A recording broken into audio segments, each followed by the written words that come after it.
తెలుగు రాష్ట్రాల మధ్య మరోసారి విలీనం పంచాయతీ మళ్లీ తెరపైకొచ్చింది 5 గ్రామాల విలీనం ముచ్చట. నేడు భద్రాచలంలో ఉద్యోగ ఉపాధ్యాయ రాజకీయ పార్టీల జేఏసీ సభ జరగబోతోంది.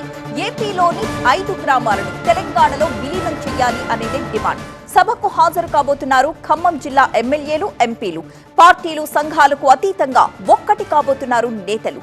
ఆ గ్రామాల్ని తెలంగాణలో కలపాల్సింది అంటూ డిమాండ్ చేస్తున్నారు నాయకులు. రాష్ట్ర విభజన మొదలు ఈ అంశం అగ్గి రాజేస్తూనే ఉంది. గోదావరి పొంగినప్పుడు భద్రాచలం మునగకుండా ఉండాలంటే ఏపీలో కలిపేసిన 5 సరిహద్దు గ్రామాలు తమకు అప్పగించాలి అంటోంది తెలంగాణ. నాటి బీఆర్ఎస్ గవర్నమెంట్ నుంచి నేటి కాంగ్రెస్ గవర్నమెంట్ వరకు కేంద్రం ముందు ఇదే డిమాండ్ చేస్తూ ఉన్నాయి. ఇదే అంశమై ఇటీవల మంత్రి తుమ్మల కూడా కేంద్ర హోంమంత్రి అమిత్ షాకు ఒక లేఖ రాశారు. 5 గ్రామాలను తెలంగాణలో విలీనం చేయడానికి చర్యలు తీసుకోవాలని ఆ లేఖలో కోరారు. భద్రాచలంలో నుంచి విడిపోయిన 5 మండలాలు కాకుండా 5 పంచాయతీలని భద్రాచలంలో కలపండి అనే ఉద్దేశంతో ఈరోజు ఆనాటి జేఏసీ ఎంతో కష్టపడి తెలంగాణ సాధించినట్టుగా ఈరోజు జేఏసీ కూడా కూడి వచ్చినందుకు చాలా సంతోషం అనిపించింది.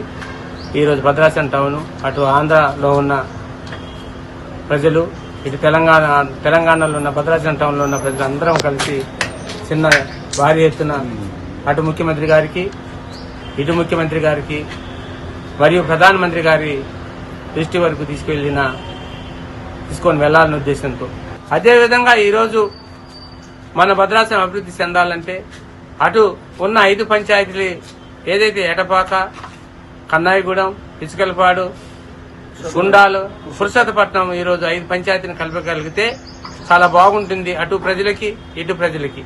మేము 2021లో పెద్ద గోదావరి ముంపు వస్తే మనం ఆ రోజు ప్రజలను అటు కాపాడలేక, ఇటు కాపాడలేక నానా ఇబ్బందులు పడిన వాస్తవం. నేను కళ్ళారా చూసాం. అటు ప్రజలు ఎంత ఇబ్బంది పడ్డారో, ఇటు ప్రజలు ఇబ్బంది పడ్డారో చూసాం. దానికి కానీ ఈరోజు అటు ప్రజలు కూడా చాలా రిప్రజెంటేషన్ నాకు ఇవ్వడం జరిగింది.